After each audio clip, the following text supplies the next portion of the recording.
Donc la réponse à cette question aujourd'hui, c'est non. Au contraire, les enfants d'une manière générale, et ceux qui ont une cardiopathie congénitale d'une façon plus particulière, ne sont pas à risque de présenter de formes sévères. C'est plutôt une bonne nouvelle. On a maintenant plusieurs mois de recul, et on a des signaux à l'international, en Chine, aux États-Unis, en Angleterre, en Allemagne, et maintenant en France, qui vont tous dans la même direction, et qui démontrent tous que les enfants ne présentent pas de forme sévère d'une manière générale au Covid-19. On a pu être inquiet il y a quelques mois en se demandant si des enfants ayant une cardiopathie même sévère pouvaient être à risque. Aujourd'hui, on n'a pas cette alerte-là, on n'a pas cette inquiétude-là sur les mois de recul qu'on commence à avoir. Et donc, la réponse générale, c'est non. Et ensuite, la réponse particulière, si vous avez un enfant qui est particulièrement fragile, avec une cardiopathie qui n'est pas équilibrée, avec de l'insuffisance cardiaque, avec des traitements lourds, ou un enfant qui est greffé cardiaque, ou en attente d'une greffe, ou en attente d'une chirurgie, là, le message à porter, c'est de contacter votre cardiopédiatre qui, en général, vous êtes déjà informé, pour savoir comment prendre en charge votre enfant dans cette période, en particulier de déconfinement, qui inquiète beaucoup d'entre vous.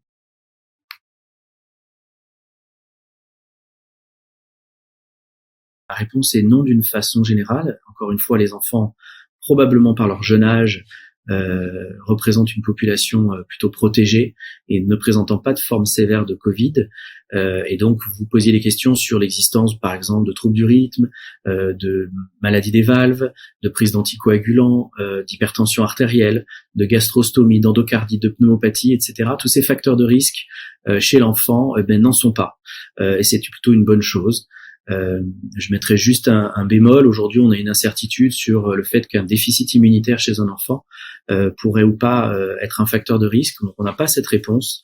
Et donc, on a tendance quand même, pour les enfants ayant un déficit immunitaire, à être un peu prudent. Et là, je vous invite à vous rapprocher de votre cardiopédiatre référent pour avoir des réponses que vous pourriez vous poser justement au moment du déconfinement si votre enfant a un déficit immunitaire.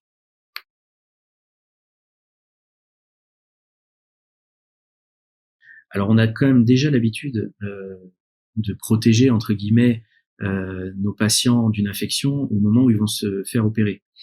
Par exemple, un nourrisson en plein hiver, la collectivité est pour lui un risque d'attraper un virus banal, un rhume, une bronchite ou même une bronchiolite. Et dans ce cas-là, la chirurgie sera décalée. Avec le Covid, ça prend une importance majeure aujourd'hui, et c'est vrai que la distanciation sociale et les mesures barrières vont être nécessaires chez les patients qui vont se faire opérer. Il y aura dans la période préopératoire un bilan qui comportera la recherche du Covid, puisqu'on a beaucoup de formes qui ne sont pas symptomatiques, en particulier chez les jeunes, et donc cette chirurgie risque d'être décalée si l'infection à Covid est confirmée.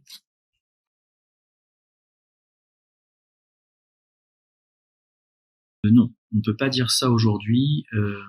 Ces risques sont les mêmes dans la population générale et ils sont proportionnels à la capacité qu'a la population à mettre en place ou pas les gestes barrières et les mesures de distanciation sociale. Donc il n'y a aucune raison que les adultes ayant une cardiopathie congénitale soient plus à risque d'attraper le Covid que la population générale.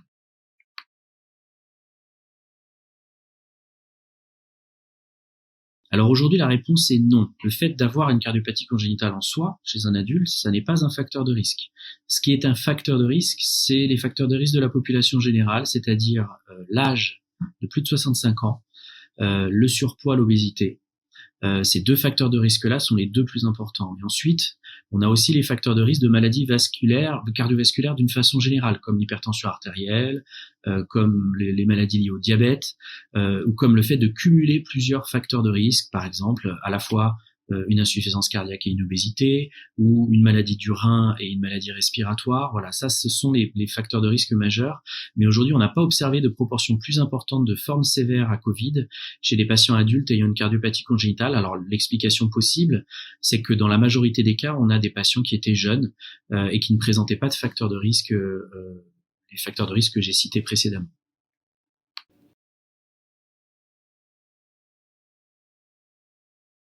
Aujourd'hui, encore une fois, les enfants et les jeunes ayant une cardiopathie congénitale ne sont pas une population à risque. Et donc, nous pensons que le déconfinement chez eux doit suivre les mesures de déconfinement de la population générale. Notre pays a décidé que ce serait, pour des raisons sanitaires, le 11 mai. Si ça n'était pas le 11 mai, ce serait plus tard, et le problème se reposerait de toute façon plus tard. Il est vraiment important de prendre la mesure que ces décisions sont faites à l'échelle d'un pays, et que le fait de poursuivre un confinement chez les jeunes peut aussi générer des problèmes psychologiques, des problèmes comportementaux, que ce soit pour l'enfant, que ce soit pour la fratrie, que ce soit pour la cellule familiale d'une façon générale. La Société française de pédiatrie, la Société française de cardiologie également, se sont positionnés pour un déconfinement des populations qui n'étaient pas à risque, ce qui est le cas des enfants ayant une cardiopathie congénitale.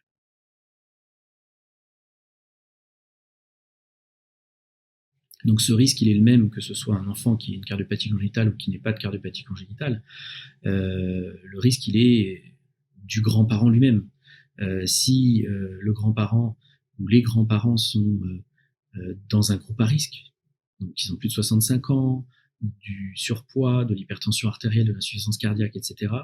Là, il faut impérativement demander au médecin traitant des grands-parents s'il figure dans un groupe à risque et s'il est opportun ou non qu'il soit entouré d'enfants en bas âge qui eux-mêmes peuvent être vecteurs du virus.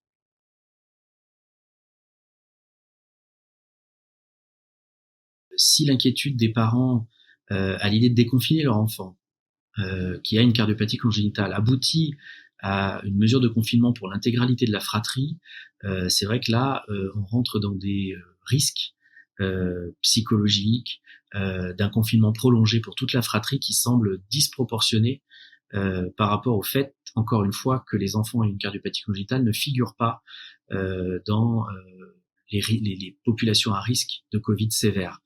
Donc je vous invite vraiment à en discuter avec le cardiopédiatre qui connaît bien votre enfant pour savoir si une telle décision est vraiment judicieuse, parce que ce confinement prolongé, ça n'est pas anodin pour toute une fratrie.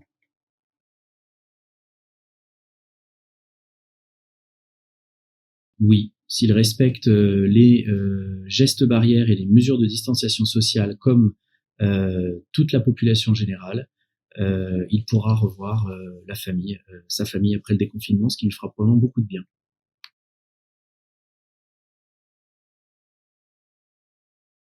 On n'a pas arrêté dans la totalité des centres en France, des parcours patients ayant le Covid ou à risque de Covid ont été identifiés et ensuite des secteurs propres ont été également identifiés permettant de poursuivre les chirurgies cardiaques les plus urgentes ou semi-urgentes. Les cathétérismes interventionnels ou les gestes électrophysiologiques urgents également ont été maintenus et les consultations de suivi qui étaient indispensables, elles ont également été maintenues avec quand même beaucoup de téléconsultations. La quasi-totalité des centres en France ont mis en place ces téléconsultations qui ont été très appréciées, je pense, de part et d'autre, que ce soit des usagers, les soignés et les soignants. Et donc, le déconfinement est en train de remettre les machines hospitalières et les cabinets médicaux en marche. Et donc, on est en train de travailler justement à une reprise progressive des activités, tout en gardant au sein des consultations en particulier et des secteurs d'hospitalisation des parcours patients qui nous permettent de garder les mesures de distanciation sociale et les gestes barrières.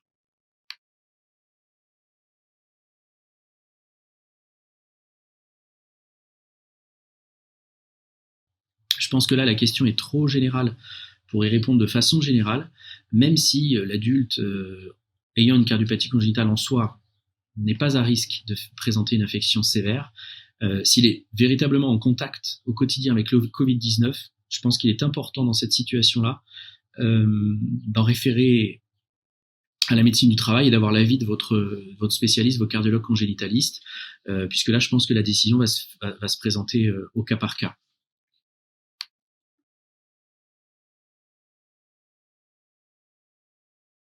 C'est quasiment impossible de faire porter un masque à un petit enfant, sur une journée, par exemple, entière à l'école.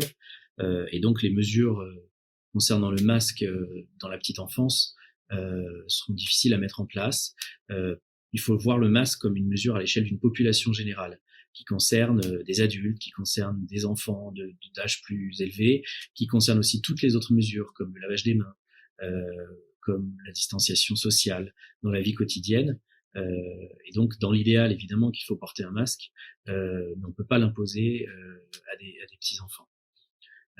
Ensuite, sur la distribution des masques, là encore, il n'y a pas plus de raisons de distribuer des masques à des patients ayant une cardiopathie congénitale qu'aux autres. Encore une fois, c'est une mesure qui va être mise en place à l'échelle d'un pays et il faudra impérativement suivre les consignes qui seront données au moment du déconfinement.